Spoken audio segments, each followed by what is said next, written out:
We're going to be opening up for questions towards the end, but the main speaker who was supposed to give this component of today's presentation couldn't be here with us, unfortunately, today. So I'm going to try my best to fill some pretty big shoes and do justice to the idea that was and will be hopefully conveyed with competence and inspiration. I'm going to be deriving some of what I'm going to be going through from the work that was conducted by Jason Ross, both in his refutation of the debt trap myth that's been imposed on the idea that this is what China is doing, as well as some of the work that he and some of his collaborators have done on the World Land Bridge, which we'll make available to everybody here by email.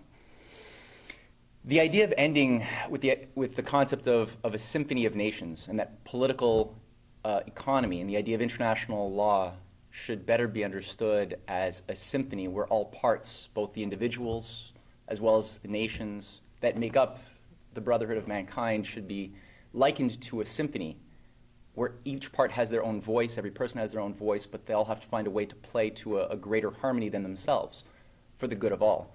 This idea is not a new idea. It's not a Chinese idea.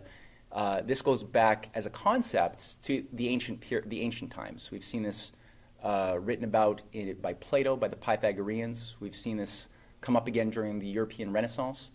And in fact, ironically, some of the greatest leaders of the American system, going back to the leading economists of Abraham Lincoln, have spoken in depth and written in depth about this idea of a harmony of nations. Henry C. Carey, somebody who I've studied quite a bit and was a leading advisor to Abraham Lincoln himself, wrote a book, his most famous book, called A Harmony of Nations, as well as Unity of Law, the unification of economic, political, and moral sciences. People like Sun Yat-sen, the founding father of the Republic of China, who led the 1911 revolution, was an ardent student of Abraham Lincoln's philosophy and wrote also very much about the idea of a harmony of nations. And he didn't just write it in a theoretical sense, neither did Henry C. Carey. These people were actually advocating for international rail development, the exportation of the means by which the United States went from a backwater agricultural nation that produced nothing manufacturing-wise to become a leading country that even outpaced the industrial zones of Europe in the production of steel, finished products, machine tools. It wasn't something that they wanted to keep for themselves, but the idea of national credit, a national bank that directed credit for long-term infrastructure, capital projects. This was something which defined America as separate from the European and other countries of the world. The idea of having a protective tariff to allow for the favorable growth of your local industries to compete with the dumping of cheap goods from abroad, usually manipulated by the British East India Company, was also one of the key features of what America did to make itself an industrial powerhouse. But it didn't want to keep it for itself. And throughout the 19th century, the policy of leading Lincoln Republicans was to send this abroad. And it was employed in the Customs Union of Germany, the Zollverein, of the development of the Trans-Siberian Rail by American system followers around Tsar Alexander II, who was also assassinated by the same networks who killed Lincoln. It was deployed during the Meiji Restoration, where gunboats were being deployed by Britain to help turn Japan into an empire. You had American system leaders in Japan working to unpack rail cars made in Philadelphia to help Japan actually industrialize. You had this abroad. I mean, there's cases in South America where Lincoln's policy was employed to great effect and to the detriment of the empire. And the only empire at the time that was recognized, it's a little bit more confused today, was the British Empire. And this is something which Sun Yat-sen studied when he wanted China to also leap into the 20th century by employing the best of the traditions of what America had represented and recognized that America had been also infested by an imperial bipolarism, that there was something that wasn't expelled during the American Revolution that stayed within America, working against its own interests, that set up things like Wall Street. People like Aaron Burr, who killed Alexander Hamilton, was the founder of the Bank of Manhattan. That was the basis for modern Wall Street. So we hear a lot about the deep state, and people think of it as American. It's not. When you get down to it, the deep state as we know it is the embedded structure of the British Empire within America that didn't leave after the Revolution. And it's something which has really been at odds with the best leaders of America, like Lincoln, like John F. Kennedy, like Roosevelt, and like the many others who this thing took over, walking over their dead bodies. 8 American leaders died while in office, right? People forget that. What were they doing? And one shouldn't be surprised to find out that these 8 leaders who died while in office, plus Alexander Hamilton, were all doing the same thing, and all had the same view that America had a relationship and a responsibility to the poor countries of the world. So all that to say, what is China doing now? It's not anti-American, it's not anti-West. The idea of a symphony of nations is something which is universal. It's something tied to the best of what classical music and classical culture represents. To get a better feel for that, I mean, I'm going to just look at a few statistics that I think are fun. Here's one thing. Right now, China has just begun to outpace the US in foreign direct investments into Africa. They've been very similar in terms of, if you look at the sheer quantity of numbers of money that China has invested in Africa versus the United States. But if you look at the breakdown of where that money is going, you get a sense of the 2 opposing paradigms, 2 opposing intentions. On the right, you see the FDIs by the United States as of 2015. On the left, you have China. Anybody see anything that stands out that might give us an indication of who really wants to keep, or what type of investments actually have a better future for Africa, and which types keep Africa in a sort of fixed place of exploitation? Not a trick question. Mining. Yeah. If you only care about mining, and keep in mind, this isn't even like mining companies in Africa that are African. You know, the money being invested in Africa for mining are being conducted by Western mining cartels. It's not even really benefiting the African countries. I mean, you look where Barrick Gold or Shell Dutch Oil or other mineral and oil companies do business in Africa. Yeah, there's billions of dollars being made by extraction and exportation to the foreign markets, but are the people who live in these zones like Nigeria, are they actually benefiting? No, there's no infrastructure. These people are living in squalor. And you have a very little percent on the right side that are tied to manufacturing, maybe 7%, services here and there, holding companies. Versus China, you see a different spread. Obviously, they need mining. China needs resources. Nothing is charity. But charity is not a good thing either. You know, if you just give somebody fish and you don't feed them you don't teach them how to fish, that's not a good thing. So just giving them money is not necessarily a good thing. But it's not just mining, because China is also building up double in manufacturing, actually exporting the means by which the Africans develop the capacities for factory and producing for themselves is very important. Yes, there's also the ability to have financial services. That's not even there in the United States case. Why not? Why shouldn't there be financial services in Africa? Why shouldn't African countries have some controls over the means of financing? Construction, infrastructure, 27%. Science and tech, that doesn't even show up in the US case or the European case of the IMF. The idea of infrastructure is the key, though. This is very, very, very important, because that really is what defines the Belt and Road. And the fact that infrastructure is driven by commitment to scientific progress, the value of the human mind as something which drives innovation, that drives the increase of mankind's ability to sustain more life at a higher quality. This is vital.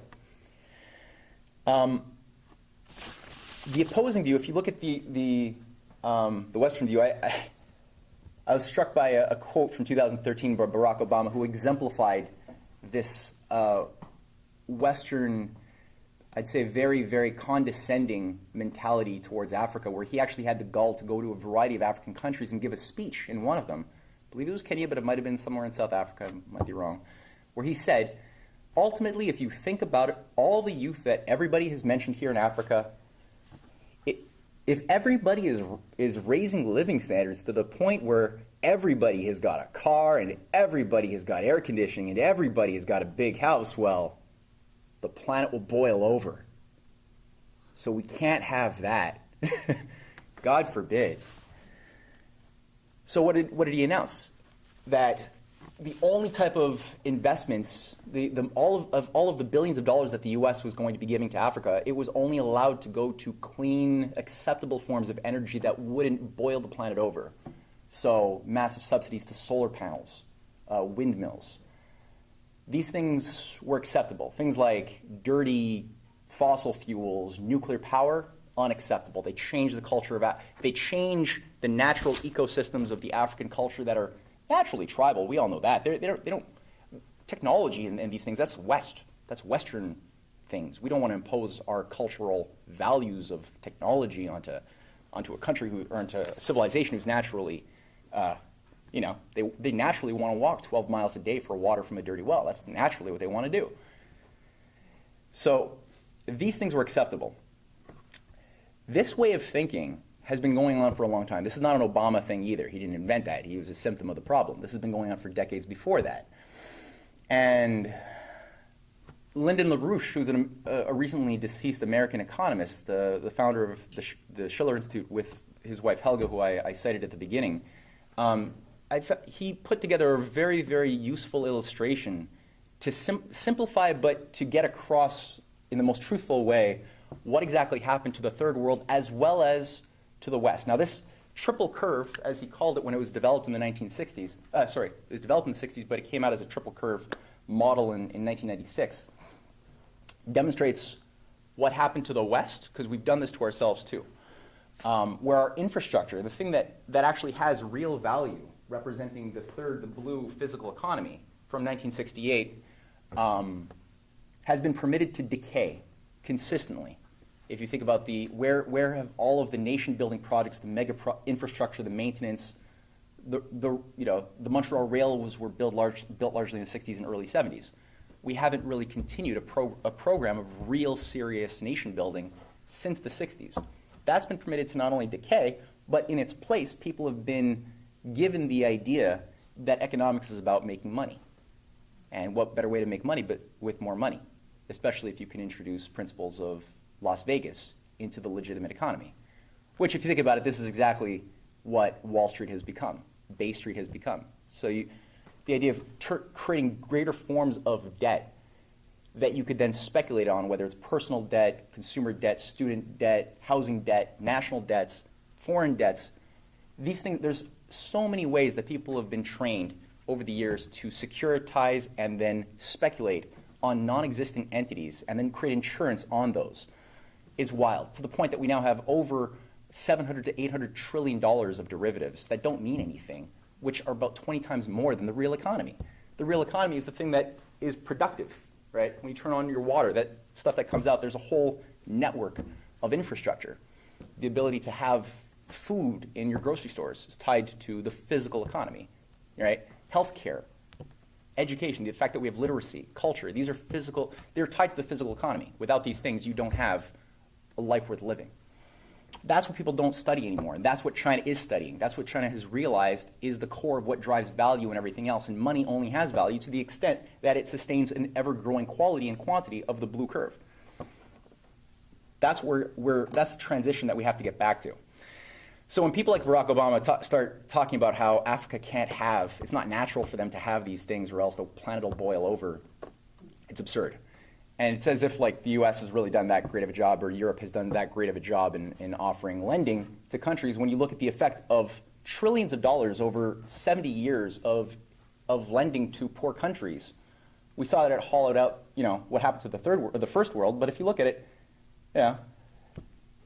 where's the electricity for Africa or most of South America? Or where's the development in Canada?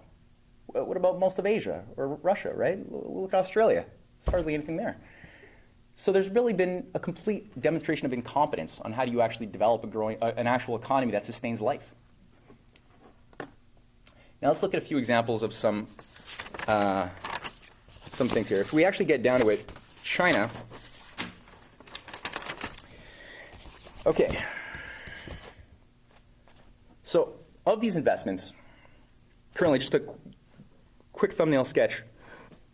When China says they're going to export their model to the poor countries of the world, what does that mean? Are they just homogenizing the poor countries? Well, no. What this means is that in 1978, 90% of China lived below the poverty line. China was a third world country. Today, less than 1% of China lives below the poverty line. 99 million people were below the poverty line in 2012. Just to give a sense of the rate of progress here, 99 million people in China were below the poverty line in 2012. Today, 17 million, actually a little bit less. 70% of the UN Millennium Development Goals to end poverty have been met because directly of China. Right. In Africa, over 230 infrastructure projects, building and upgrading, have occurred through China's direct leadership and investment. 30,000 kilometers of highways, 20,000 kilometers of railways, 85 tons per year of port throughput, 9 million tons per day of clean water treatment, 20,000 megawatts of power generating capacity, 30,000 kilometers of transmission and transformation lines. Compared to what that we've done, that Canada and the US and Europe have done for Africa in that same period, is there anything analogous? And you're going to find very similar approaches being made to the Caribbean, to South America as well. The biggest water project in the world is something I just want to quickly brush over here, but just last year you had well, look, there's a major crisis. If you guys remember the map that Christine showed at the very end of her presentation, had a picture of Africa as it is today versus 2063, with the idea that the African development goals of Africa 2063 are going to feature a very different world, right? With a connected, electrified Africa, but there was also a big, big lake somewhere near the middle. That's something that, when I first saw that, I was a bit confused. What is that? Well, there's a crisis illustrated by this little map here, where in 1973, Lake Chad, which is one of the biggest lakes that span over Nigeria, Niger, and Chad, 30 million people live off this area. This used to be an agricultural hub. It was a really core driver of the economy. It's lost 90% of the water. It all evaporates. So today, it's less than 10% of what it was just a few years ago, largely because of IMF and World Bank cash cropping that forces cotton production, which uses a lot of water, and no infrastructure. So there have been plans since the 80s by the Italian firm Bonifica, which the Schiller Institute promoted this through hundreds of conferences, to take excess water runoff from Congo, where there's many rivers which waste water, taking 5 to 7% of that water runoff from the Congo River Basin and shaping just a series of canals which goes up, it's ambitious, about 2,000 kilometers in length, would be adequate to refill the lake while creating vast watersheds. Bonifica produced this quick animated overview just demonstrating the replenishing of the lake over the course of the coming 60 to 70 years to bring it back to full capacity. But it wouldn't just be the lake. You're creating a watershed of increased agriculture, and along the way you're increasing massive hydroelectric power. Massive. It's the most abundant potential for hydroelectric power on this world. And it would simply be using the force of gravity to move this water, 5% of the runoff, along this path. That would also open up ports, other things as well. That would be revolutionary, and it would also tie in 7 major countries together in a common project. Very recently, China Power, as well as the Italian government, and I believe it was Bonifica itself, together signed a memorandum of understanding with some starting capital by both China and by the Italian government to begin funding this project. So it's actually, it's shovel ready. The project has begun. Has anybody heard of this in the Western media? Hell no, not me neither. There's a complete blackout on these things. Quick demonstration, if the New Silk Road programs, these rail, both high-speed and standard gauge rail, were deployed, what's being discussed is, for the first time ever, a connection of rail uniting all of Africa. This is one of the graphs in the report that Jason helped co-write on the World Land Bridge on the right. This would both be regular, standard gauge, and eventually a transition towards high speed with magnetic levitation as a focus. On the left is the type of rails that imperialist countries have built in Africa, which, if you look at them, they're all different gauges. There's about 12 different types of gauge of rails because they were consciously done by European imperialists over the centuries, well, over a century, to ensure that there would be no chance of Africa connecting one side to another. So they consciously coordinated building different gauges so that you couldn't get a cohesive African alliance. That would finally change. Nicholas is going to go a lot more in detail into some of this. I'm just going to show two more case studies here.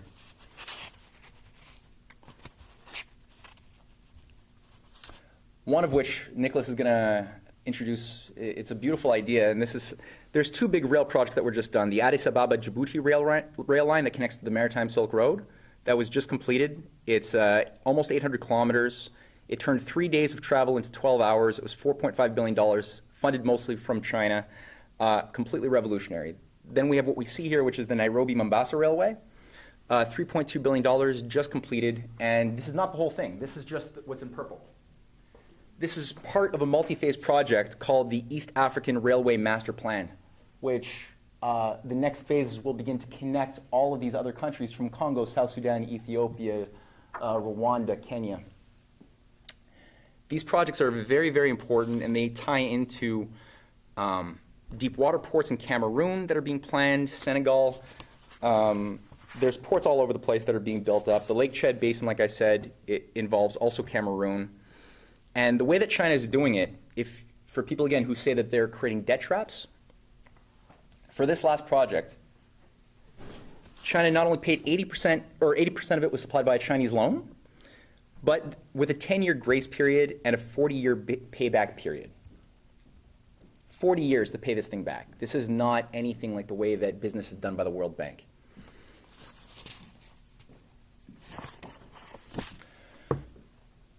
In 2008, Lyndon LaRouche gave a speech where he brought up Africa, and this is before the Belt and Road Initiative, but it was on the Four-Power Alliance, the need to create, this is 2008.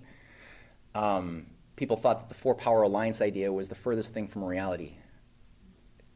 And this is the idea of the United States, Russia, China, India, together representing, with those four sovereign nation states, working with a common orientation, a sufficient power to break the controls of the financial oligarchy, which has tried to manipulate society now for far too long.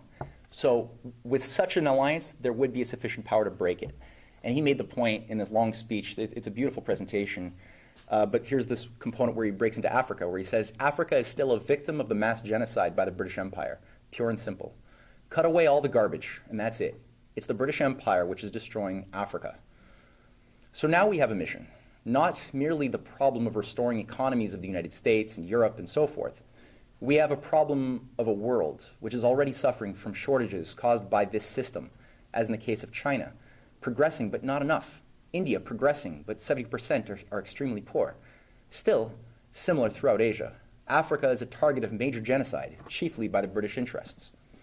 Therefore, if we are going to deal with the world to come over the next 2 generations, which is about the period we have to think about, we have to think of a program for developing the planet within the context, not of globalization, but of a system of sovereign nation states.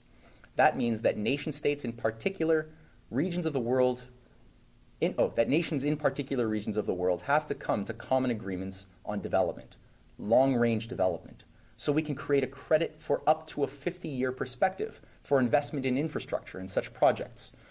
For example, Africa cannot be developed without a modern equivalent of a rail system, which means largely a maglev system. That's magnetic levitation rail. Without development of power systems and mass transportation systems and water management, Africa cannot develop. The genocide will continue to proceed by inertia. Therefore, we have an Africa mission as part of the world.